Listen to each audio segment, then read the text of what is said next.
Mtakatifu John Maria Vianney, msimamizi wa maparoko, alikuwa na haya ya kusema juu ya upadri. Namna gani alivyo padri, alivyo mkuu, angetambua yeye ni nani angekufa. Kwa nini padri anaitwa mkuu? Nimewaambia hiyo. Padri ni baba. Wewe kijana, ukitaka baba yako akuite baba, kuwa padri. Baba yako akienda kuungama sema baba. Padri ni mwendelezaji. Mtakatifu John Maria Vianney alisema bila padri mateso na kifo cha Bwana wetu Yesu Kristo kisingekuwa na maana. Ni padri anayeendeleza kazi ya ukombozi hapa duniani. Nyumba iliyojaa dhahabu ingekuwa nini kama pasingekuwepo mtu yeyote wa kufungua mlango wake? Padri anashikilia ufunguo wa hazina ya mbinguni. Ni yeye anayefungua mlango, msimamizi wa mali za Mungu. Iache parokia miaka 20 bila padri, watashuhudia kuabudu wanyama. Padri si padri kwa ajili yake, ni padri kwa ajili yako. Mtakatifu John Vianney. Na yeye anasema padri ni kioo. Upadri ni upendo wa moyo wa Yesu. Unapomwona padri mfikirie Bwana wetu Yesu Kristo. Na yeye Mtakatifu John Vianney alisema tungekuwa na imani tungemwona Mungu amejificha katika padri kama mwanga nyuma ya kioo, kama divai iliyochanganyikana na maji. Padri ni chombo cha heshima. Ndio maana leo tunamheshimu Padri Paulino. Sio leo tu, yeye ni chombo cha heshima. Anabeba vitakatifu, mikono yake imepakwa mafuta. Kwa hiyo si wa kutania tania sana. Palikuwepo marehemu Father Paulo, alikutana na Mkristo mmoja amelewa. Akawa anamwambia, wewe Padri Paulo, ile barua uliyowaandikia wa Korinto walishakujibu. Sasa padri sio wa kutania namna hiyo. Padri ni chombo cha heshima. Padri ni jibu. Kwa hiyo baba, endelea kutafuta majibu. Katika Biblia imesemwa hivi, ombeni Bwana wa mavuno apeleke wafanyakazi katika shamba lake. Inasema ombeni. Yeye anajua kwamba watoshi, lakini anasema ombeni. Maana yake ni nini? Maana yake ni kwamba anataka tushiriki majibu ya Sara. Anataka tushiriki majibu ya Sara. Kama unataka padri, shiriki majibu ya Sara. Mtoto wako akipiga chafya nyumbani, kijana anayependa kutumikia, akipiga chafya, mwambie kuwa uwe padri. Hapo ni kushiriki majibu ya Sara. Muhimize afanye mtihani wa seminari, mlipie karo. Hapo ndo kushiriki majibu ya Sara. Majibu. Padri ni jibu. Kwa hiyo Kashozi waliomba kupata padri. Padri Paulinus Rutaiwa ni jibu la maombi ya Wakristo. Naomba tumpigie makofi tena.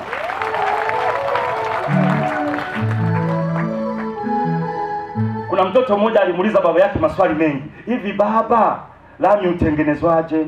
Baba, viberiti utengenezwaje? Baba, karamu utengenezwaje? Maswali mengine yakamshinda. Baba sema, tangia asubuhi mnuliza maswali 600. Mimi ningemsumbua baba yangu hivi ingekuaje? Katoto kakasema, ungepata majibu ya kunijibu.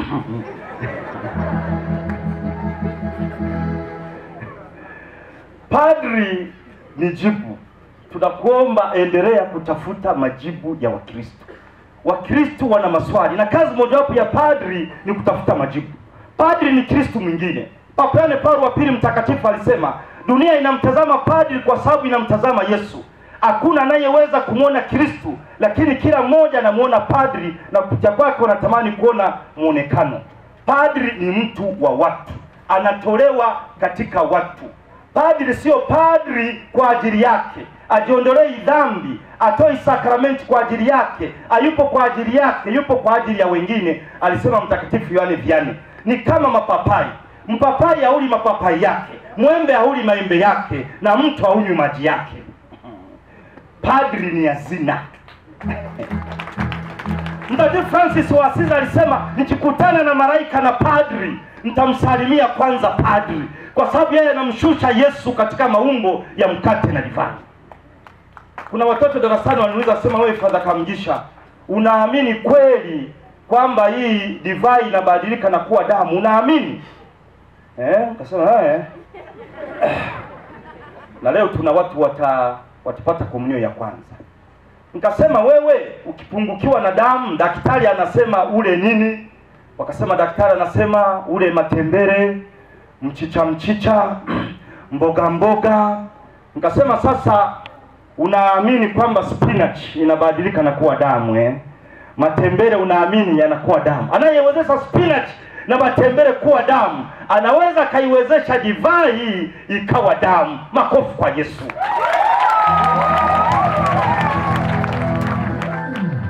Padri ni zawadi. Padri ni zawadi. Na leo tutampatia zawadi, nitalielezea kwa ufupi baadaye. Padri ni mtoa baraka.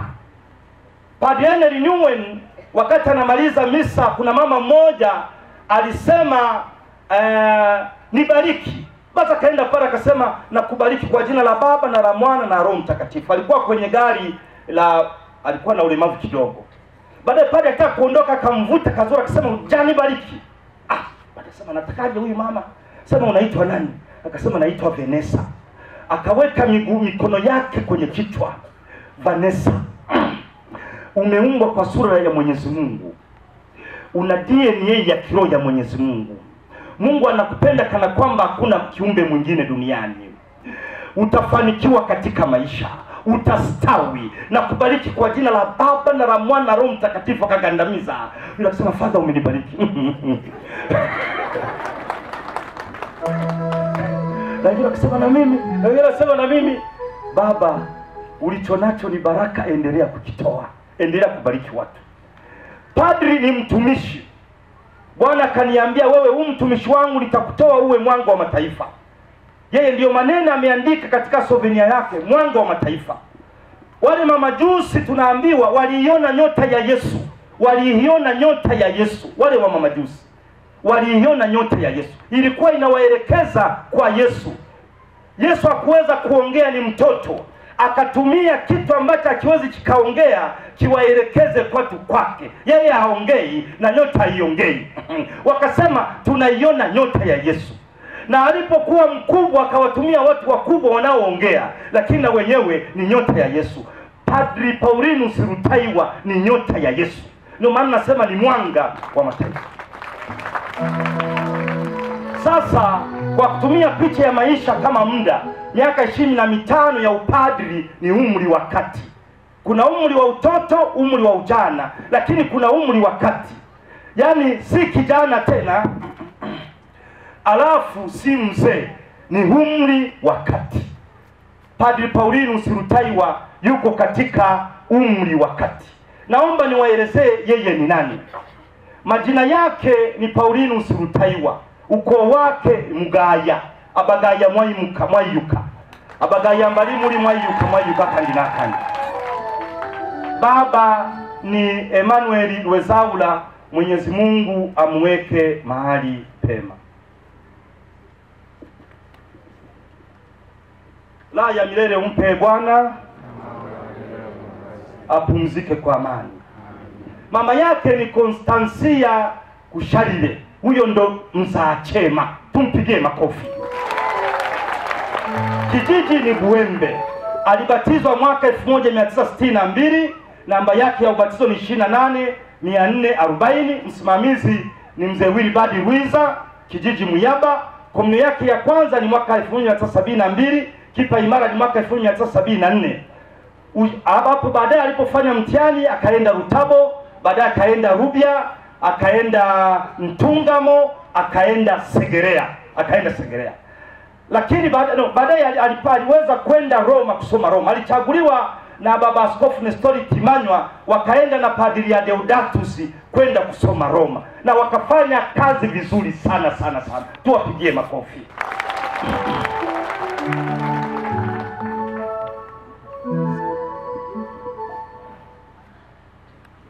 Huko walisoma degree ya kwanza na baadaye masters.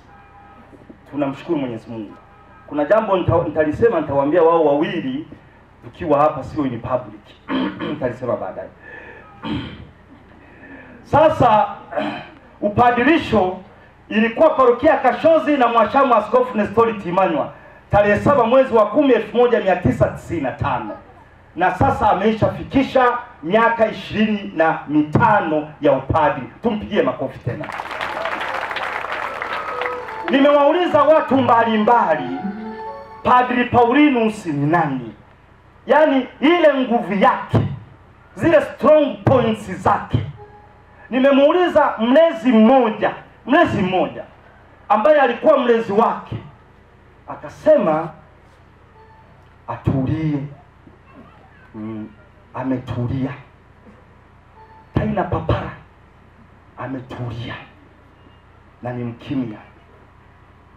Mnajua Mama Teresa alikuwa na business card imeandikwa maneno, tunda la ukimya ni imani, tunda la imani ni sala, tunda la sala ni upendo, tunda la upendo ni huduma, na tunda la huduma ni amani. Yote yanatokana na ukimya.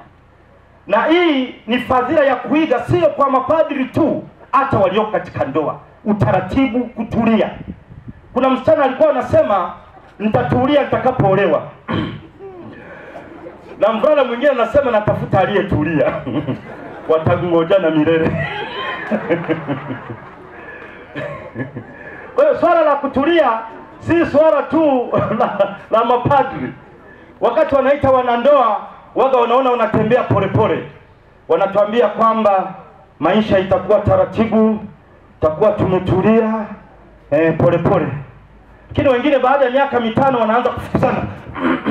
Sasa utulivu. Nikamuuliza padri mwingine, akasema Padri Paulinus ni padri mwenye karama ya uongozi tangu akiwa mwanafunzi, mpenda ukweli na haki, mpenzi wa michezo basketball ya Teraga Akabuswizi. Si mtu wa kupenda makuu, yani anapaa chini. Ukipaa juu kidondoka unaumia. Ni mchungaji kweli wa waumini. Mwenyezi azidi kumbariki utume wake. Huyu alikuwa ni schoolmate wake. Ndivyo anavyomuelezea. Anasema ana kipaji cha uongozi. Unajua yeye si bosi, ni kiongozi. Kiongozi anasema naenda, bosi anasema twende. Kiongozi anasema natangulia, bosi anasema tangulia. Yeye ni kiongozi. Mwingine nilipomtumia ujumbe, na huyu alikuwa ni mwalimu wake, aliniambia neno moja tu, akasema ayumbishwe. Mwingine akasema ni mpenda haki na asiyeyumbishwa kwenye mambo ya msingi. Mfanyakazi wake mmoja akaniambia ni mchapakazi na ni mhubiri mzuri. Nikamuuliza padri mwingine, akaniambia ninachokijua ni mchapakazi, anajali na kusikiliza shida za wengine. Sasa baba huyu mimi ninavyomjua, sasa haya ni maoni ya wengine, mimi ninavyomjua, yeye anapotoka anaacha alama. Ni mjenzi wa taasisi. Ni mjenzi wa taasisi. Kienda Mbunda huko amejenga makanisa. Hapa ninavyotazama kuna kitu kinainukia, hekalu la Mungu linainukia hapa.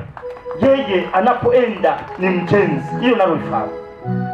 Amefanya kipindi cha miaka 25, amefanya kazi katika parokia 4. Parokia ya Nshamba kama baba paroko msaidizi, parokia ya Mbunda kama baba paroko. Naomba Mbunda msimame, waliotoka Mbunda. Asanteni sana.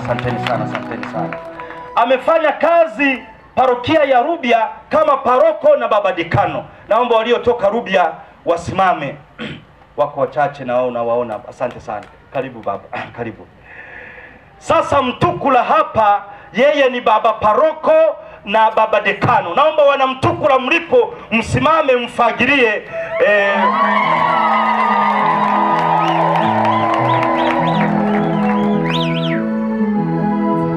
Sasa nasema mimi ninavyomjua, ana roho ya mtume Paulo. Wafilipi sura ya 4 mstari wa 12 hadi wa 14. Najua kudhiriwa, tena najua kufanikiwa. Katika hali yoyote na katika mambo yoyote, nimefundishwa kushiba na kuona njaa, kuwa na vingi na kupungukiwa. Baba dekano utamkuta anasafiri wakati wengine kwenda Bukoba, yuko kwenye daradara. Amejifunza kushiba na amejifunza kuona njaa. Hii ni roho ya Papa Francis. Juzi tulipokuwa kwenye sherehe, kishogo akaniuliza, sema Father, unapitia mjini? Akasema ndio. Akasema mbona unaniuliza? Sema nataka unipe lifti nifike mjini nichukue daradara ya kwenda Mtukula. Juzi akasema hapana baba, ingia kwenye gari twende. Nikamleta mpaka Bunazi. Baba anajua kushiba na anajua kuona njaa. Niachia.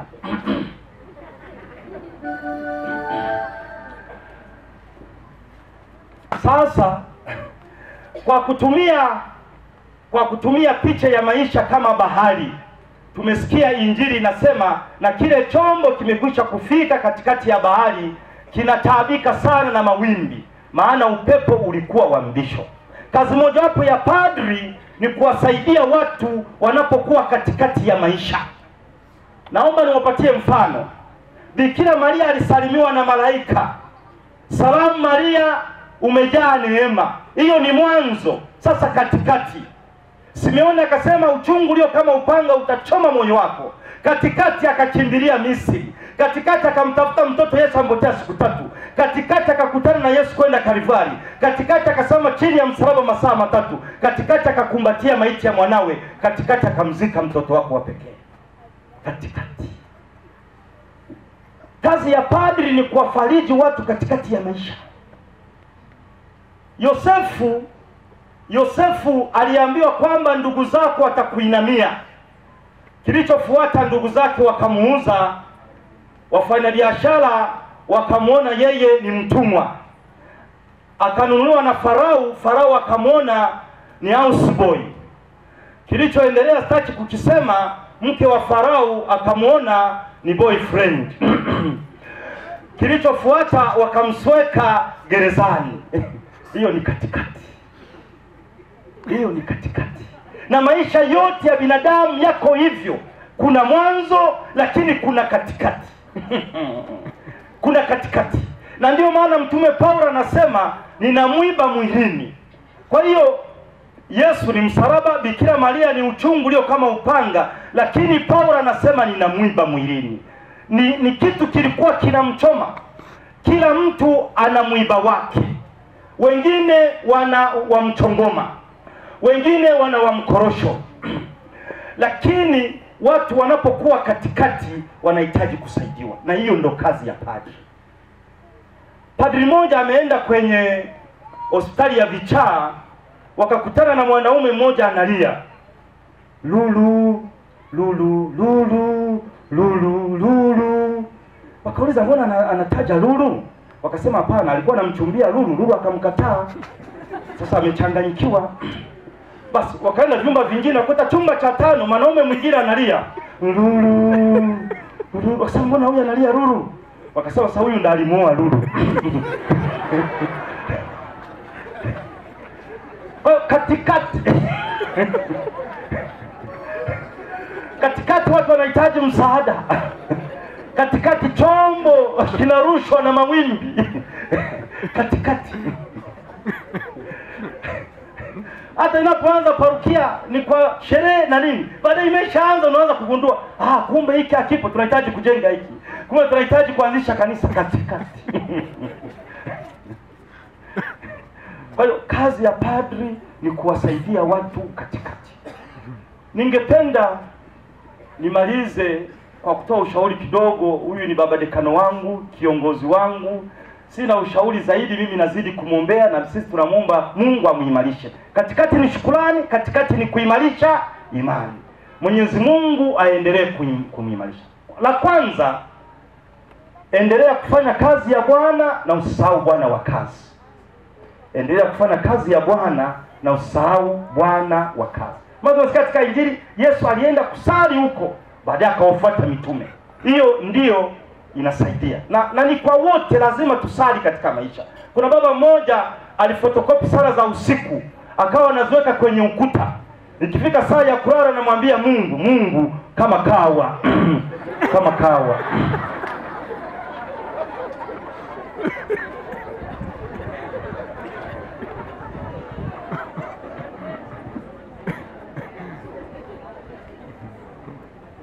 Kwa hiyo baba, endelea kufanya kazi ya Bwana, usimsahau Bwana wa kazi. Jambo la pili, naomba uchukue kanuni ya rubber band. Hii rubber band ikikaa hivi haiwezi kafunga vitu, lazima uistretch ndio ifunge vitu vizuri. Naomba baba, endelea kujistretch. Ndio kujistretch. Ile potentiality, karama zote Mungu alizokutumia, hakikisha zote unazitumia. Jistretch. Kama unayofanya kwenye makanisa, unayofanya Mbunda huko kote, baba, endelea kujistretch. Sivyo? Endelea kujistretch. Lakini jua mipaka ya kujistretch. Jua mpaka wa kujistretch. Asije kaka.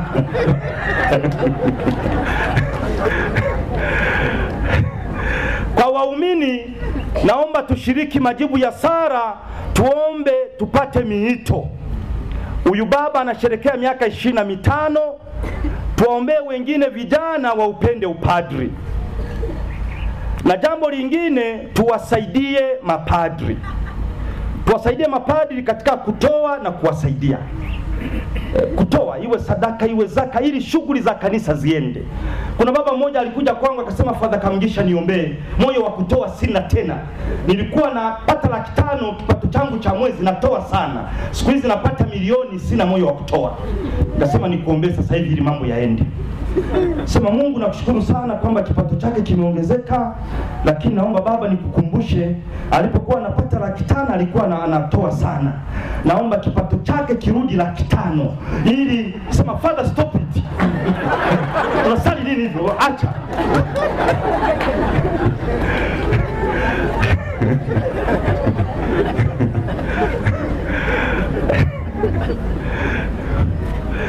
Naomba tuendelee kutoa, ujenzi umalizike, vitu vingine viende, ili kazi yake ifanyike vizuri. Na ukitoa, usiangalie ulichomtolea padri. Si umeshatoa, wewe wacha afanye kazi. Mimi nimetoa mimi. Hapana. Nilishangaa siku moja, kuna kijana mmoja walikuwa wanacheza mpira. Sasa yeye alikuwa ni nje, ni shabiki. Lakini mchezaji mmoja alipokuwa anaenda na yeye anaenda. Kikaanza na shangaa. Mchezaji huyu akienda mbele kufunga na huyu shabiki anaenda na anataja maneno. Nikataka kusikiliza anachokisema. Alikuwa anafika anamwambia, mguu usirushe sana. Ikafu. Hiyo tik-tak. Angalia unavyolala. Utaniharibia bwana. Kumbe alikuwa amemwazima kaptura.